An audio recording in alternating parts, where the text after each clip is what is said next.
You wanna play? Huh? Alright, come on. Just you and me. Come on. Boom! Boom! इनका नाम है ऋतिक रोशन उर्फ Greek God of Indian cinema. Top 3 handsome man in the world.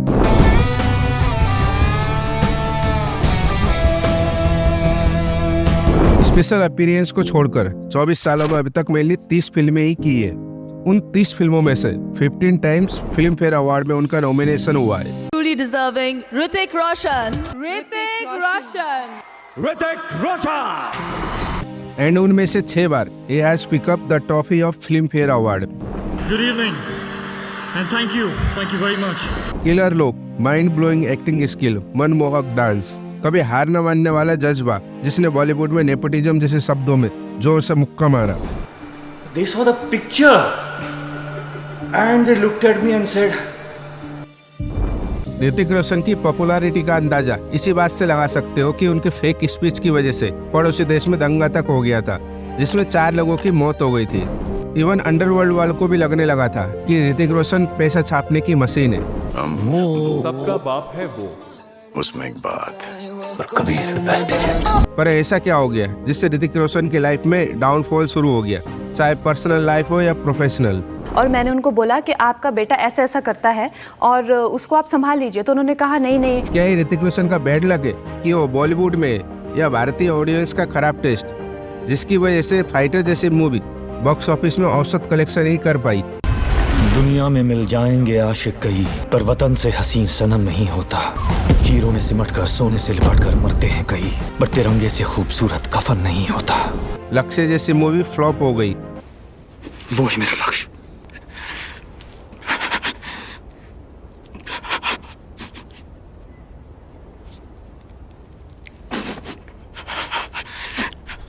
And गुजारिश जैसी movie disaster, जिसे कुत्ता भी देखने नहीं आया।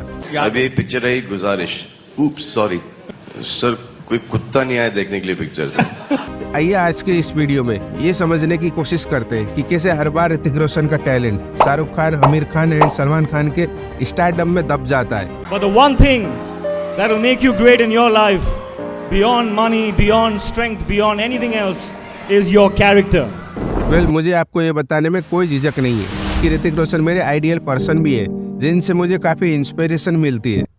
And remember that status in the world is not defined by what work you do, but by how well you do it. It doesn't matter what you do. Whatever you do it great. And that will show your character to the people around you. वैसे फिल्मों में आने से पहले ऋतिक रोशन के बचपन के किस्से भी उतने ही फिल्मी एंड रोचक है। बॉलीवुड के चर्चित रोशन परिवार में पैदा हुए ऋतिक रोशन के पिता राकेश रोशन भी अपने जमाने में खुद एक सफल एक्टर रह चुके हैं। खैरियत चाहते हो तो लौट आओ। अरे मर्द के बच्चे हो तो इधर आके पकड़ो ना। पर ऋतिक रोशन की ही तरह राकेश रोशन भी अमिताभ बच्चन, राजेश खन्ना, जितेंद्र एंड धर्मेंद्र जैसे सितारों की परछाई में उनका स्टारडम ओवरशैडो हो जाता था। डिस्ट्रीब्यूटर्स की आदत है कि वो मेरी पिक्चर सुबह 2 बजे लगा दे, कभी सुबह 6 बजे। जब धीरे धीरे उन्हें फिल्में मिलना बंद हो गई तो वो खुद फिल्में बनाने लगे। बट उनकी फिल्मों में एक चीज काफी इंटरेस्टिंग होती है।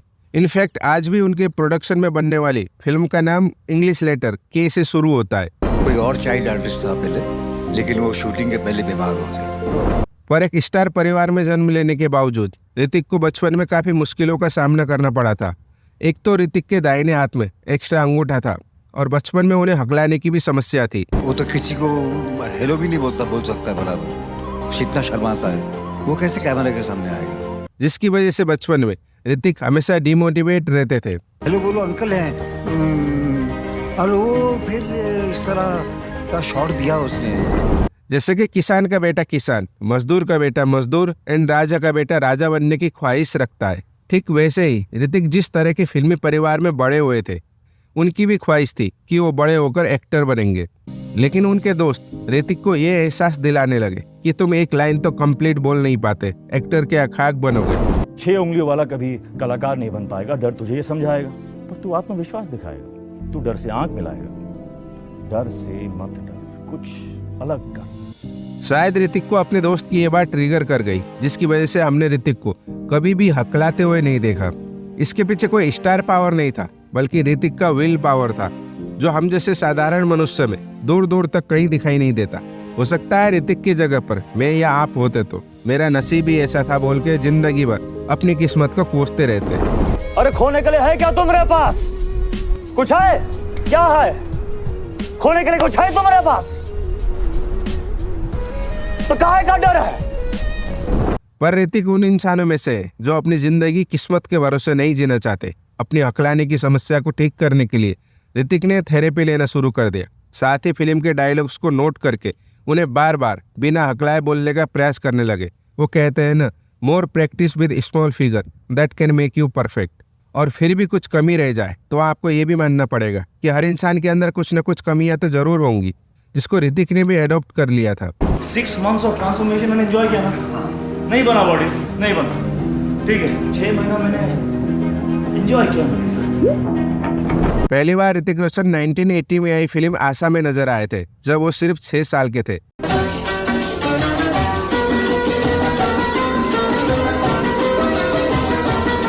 एक्चुअली शूटिंग के दौरान वहां पर म्यूजिक बज रहा था एंड छोटे से ऋतिक उस म्यूजिक पर डांस करने का प्रयास कर रहे थे। तभी उनकी जानकारी के बगैर उनका वीडियो बना के फिल्म में ऐड कर दिया गया था।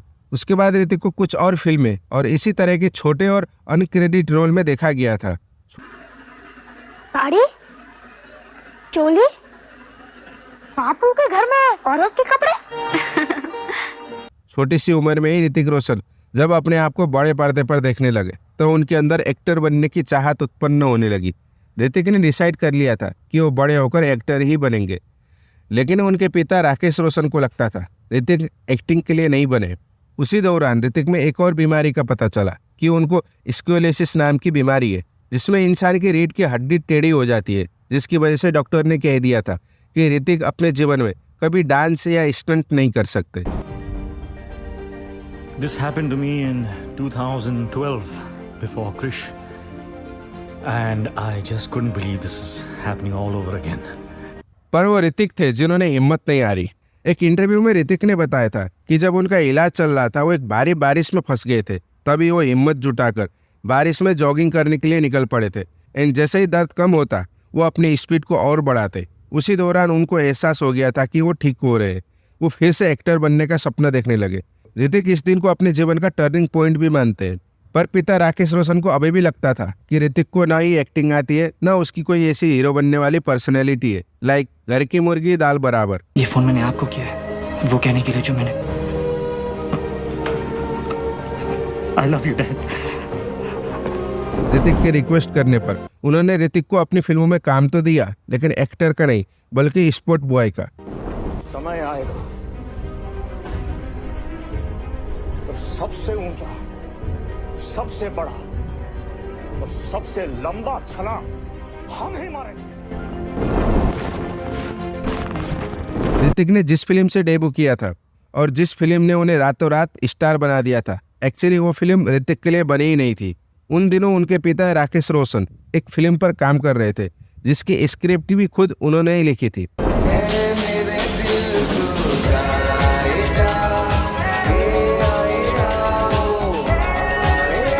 एंड उस फिल्म के लिए उनकी पहली चॉइस थे शाहरुख खान, लेकिन शाहरुख खान ने उस फिल्म में काम करने के लिए मना कर दिया। अगर शाहरुख खान उस फिल्म के लिए हाँ कर देते तो ये तो नहीं कहा जा सकता कि कहो न प्यारे का क्या हाल होता, पर इतना कह सकते हो कि ऋतिक रातों रात एक सुपरस्टार नहीं बन सकते थे। शुक्रिया दोस्तों, शुक्रिया।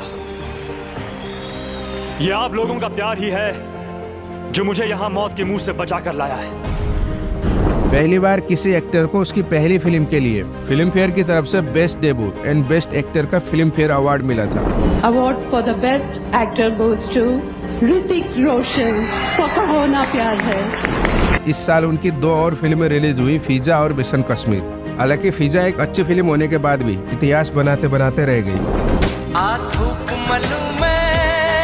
तेरे हाथों में आ सजदा करूं मैं तेरे हाथों में। मिशन कश्मीर में एक हिट फिल्म होने का फुल पोटेंशियल था, पर शाहरुख खान की मल्टी स्टारर मूवी के नीचे दब कर रह गई। प्यार कैसे होता है, ये प्यार कैसे होता है, और मैं सिर्फ यही कह पाता था। मिशन कश्मीर को गुड अमाउंट ऑफ स्क्रीन भी नहीं मिल पाया था, जिसके कारण ये फिल्म भी बॉक्स ऑफिस पर एवरेज ही रही। इस मेहंदी का रंग है सच्चा, बाकी सारे झूठे, हाथों से अब मेहंदी का ये रंग कभी ना छूटे। कहो ना प्यार है के बाद कभी खुशी कभी गम के अलावा ऋतिक की लगातार 7 फिल्में बुरी तरह फ्लॉप हो गई थी एंड कभी खुशी कभी गम का सारा क्रेडिट फिर से शाहरुख खान ले गए थे। देखा तुमको जब से, बस देखा तुमको यार। ऋतिक की इन सभी फ्लॉप फिल्मों में एक चीज कॉमन थी, वो था उनका खराब स्क्रिप्ट सिलेक्शन।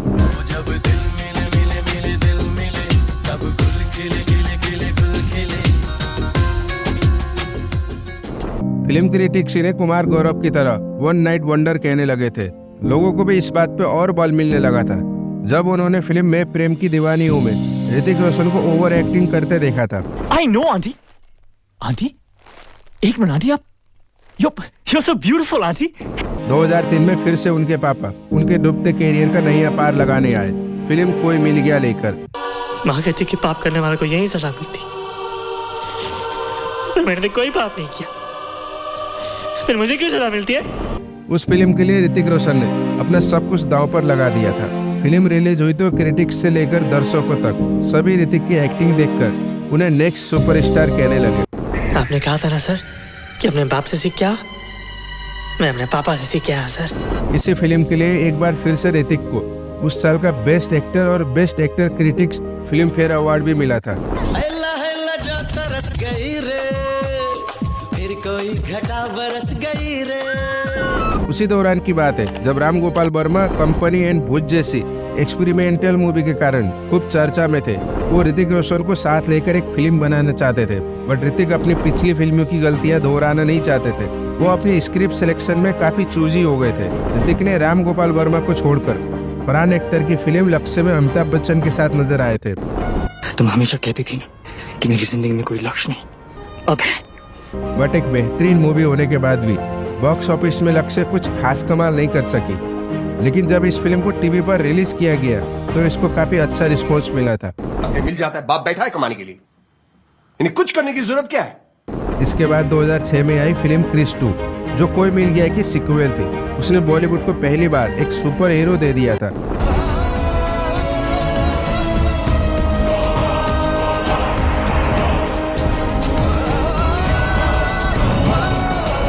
क्रिस 2 के बाद बहुत से सुपर हीरो मूवी भी बनी, लेकिन कोई भी फिल्म अपनी मौजूदगी फील नहीं करा पाई, इवन शाहरुख खान भी।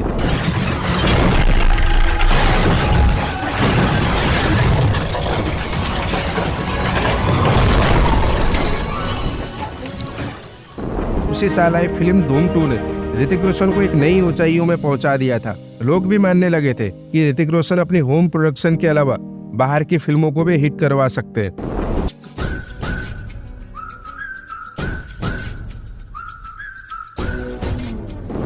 धूम 2 के लिए भी ऋतिक को उस साल बेस्ट एक्टर का फिल्म फेयर अवार्ड मिला था। ऋतिक रोशन फॉर धूम 2। स्वदेश जैसी फिल्मों को मना करने के बाद ऋतिक रोशन ने आशुतोष गोवारिकर की एक और फिल्म को छोड़ने की गलती नहीं की। इसे उठाकर सर के बल जहां से मुझे फेंक दिया जाए। ऐश्वर्या राय के साथ ऋतिक की जोड़ी को लोगों ने खूब प्यार दिया और फिल्म सुपरहिट हुई थी। साथ ही इस फिल्म के लिए भी ऋतिक को फिर से उस साल के बेस्ट एक्टर का फिल्म फेयर अवार्ड मिला था। क्या वो मर गया? नहीं जा पाना, अभी जान बाकी है। ऊपर लाया जाए और दोबारा फेंका जाए। उनकी एक और खराब फिल्म की लिस्ट में काइट्स भी शामिल है, जो उस समय की सबसे महंगी फिल्म थी। You like it?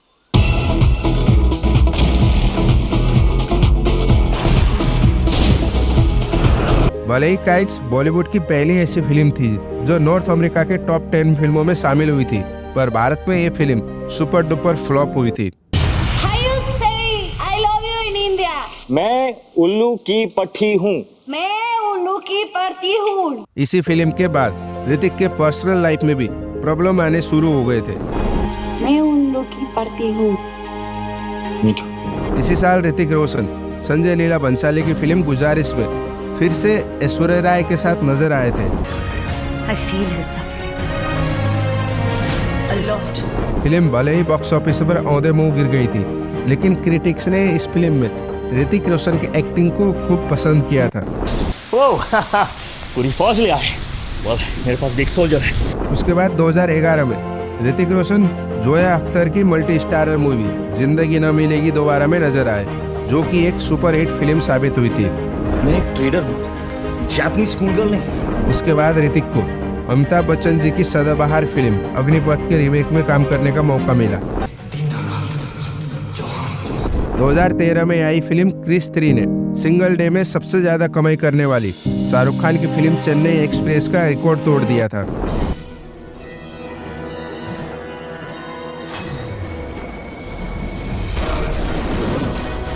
शायद ऋतिक रोशन को टॉम क्रूज काफी प्रभावित करते हैं। साल 2014 में नाइट एंड डे की रीमेक बैंग बैंग में कैटरीना कैफ के अपोजिट नजर आए थे। शाहिद कपूर की फिल्म हैदर से जुड़ने के बाद भी बैंग बैंग ठीक ठाक व्यापार करने में कामयाब हुई थी।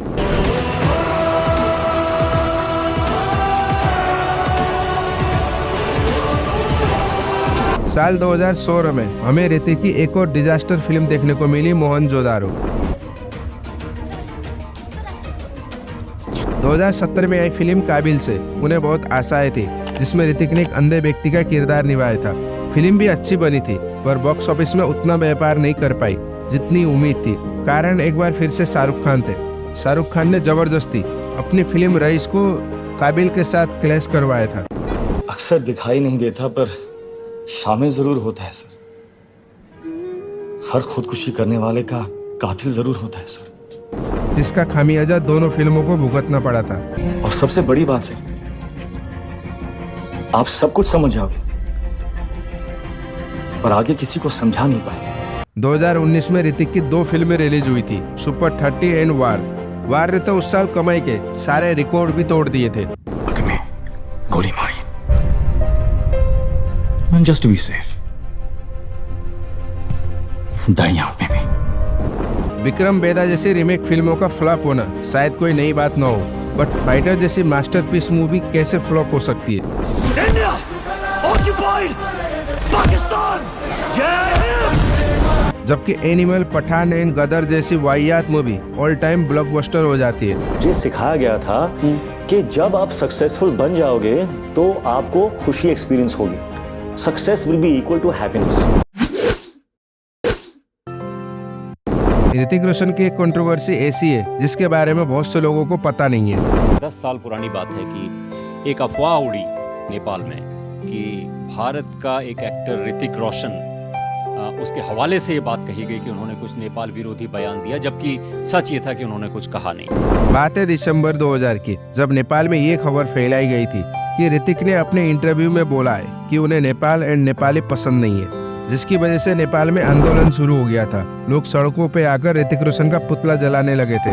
सारे इंडियन चैनल और ऋतिक की फिल्मों को नेपाल में बैन कर दिया गया था। इस आंदोलन में 200 से ज्यादा लोग घायल हो गए थे और 4 लोगों की मौत भी हो गई थी, जिसमें एक 12 साल का बच्चा भी था। पर बाद में पता चला कि वो जस्ट एक अफवाह थी। आज तक ऋतिक रोशन का कोई भी ऐसा इंटरव्यू देखने को या सुनने को नहीं मिला। खुद ऋतिक ने भी इस बात को क्लियरिफाई किया था कि मैंने कभी भी ऐसा कुछ भी नहीं बोला है। अफवाह ये भी थी कि ठीक उसी टाइम पे दाऊद इब्राहिम ने ऋतिक से एक्सटॉर्शन मनी की डिमांड की थी, जिसे रोशन फैमिली ने देने से मना कर दिया था। इसलिए ऋतिक को बदनाम करने के लिए नेपाल में ऋतिक की फेक स्पीच को वायरल कराया गया था। डर गए? किस बात का डर है तुमको? किस बात का डर है? अरे खोने के लिए है क्या तुम्हारे पास? कुछ है? क्या है? खोने के लिए कुछ है तुम्हारे पास? तो काहे का डर है? भले ही आप ऋतिक के हेटर्स क्यों न हो, आप उनकी एक्टिंग पे कभी सवाल नहीं उठा सकते। चाहे इमोशनल सीन हो या एक्शन सीन, हैंडीकैप से लेकर सुपर हीरो, ऋतिक अपने कैरेक्टर्स को सिल्वर स्क्रीन पर हमेशा के लिए जीवंत करना जानते हैं। कहते हैं ऋतिक ने कभी भी मास ऑडियंस को देखकर कॉमर्शियल फिल्में साइन नहीं की, बल्कि वो जो फिल्में साइन करते हैं वो खुद एक कॉमर्शियल फिल्म बन जाती है। 50 साल के हो चुके ऋतिक रोशन ने अपने 24 साल के फिल्मी कैरियर में लीड रोल और सपोर्टिंग एक्टर 30 फिल्मों में काम किया है। उनमें से 11 फिल्में सुपर हिट हुई हैं एंड 2 फिल्में all time blockbuster, War and Krrish 3। ये लिस्ट थोड़ी और लंबी हो सकती थी, लाइक स्वदेश, दिल चाहता है, पिंक पैंथर 2, रंग दे बसंती, बंटी और बबली एंड शुद्धि। ऋतिक रोशन अभी तक 6 फिल्म फेयर अवार्ड जीत चुके हैं। उसके अलावा डिफरेंट टीवी चैनलों द्वारा ऋतिक रोशन को 100 से ज्यादा अवार्ड से सम्मानित किया जा चुका है। Hrithik Roshan top 3 handsome man in the world में भी अपना नाम लिखवा चुके हैं। पर ऋतिक का कहना था, इट्स अ कॉम्प्लीमेंट यार, and that's all, it's not an achievement, it's a compliment. तो एक कॉम्प्लीमेंट के तौर पे मैं लेता हूँ, इट्स नाइस।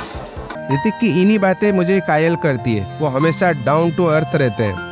कभी कभी तो मुझे लगता है he shouldn't be in Bollywood. अगर ऋतिक रोशन हॉलीवुड में होते तो शायद टॉम क्रूज के बगल में खड़े होते। अगर पर्सनली मैं अपनी बात करूं तो धूम 2, कोई मिल गया, लक्ष्य, सुपर 30, जोधा अकबर, काबिल एंड गुजारिश मेरी ऑल टाइम फेवरेट मूवी में से एक है। अगर इनमें से भी एक फिल्म को चूज करना पड़ा तो मैं लक्ष्य को चूज करूंगा। तुम हमेशा कहती थी ना कि मेरी जिंदगी में कोई लक्ष्य नहीं, अब है। आपको ऋतिक रोशन की कौन सी मूवी सबसे ज्यादा पसंद है? ऋतिक रोशन की वो कौन सी चीज है जो आपको सबसे ज्यादा अट्रैक्शन करती है? उनकी एक्टिंग, उनकी पर्सनालिटी या उनका डेडिकेशन? हमें कमेंट करके जरूर बताना। एंड अगर आप भी मेरी तरह ऋतिक रोशन के एक बड़े वाले पंखे हो तो ज्यादा से ज्यादा लोगों तक इस वीडियो को पहुंचाने के लिए आपका एक लाइक भी बड़ी भूमिका प्ले कर सकता है। Thank you for watching this video. This is in depth movies.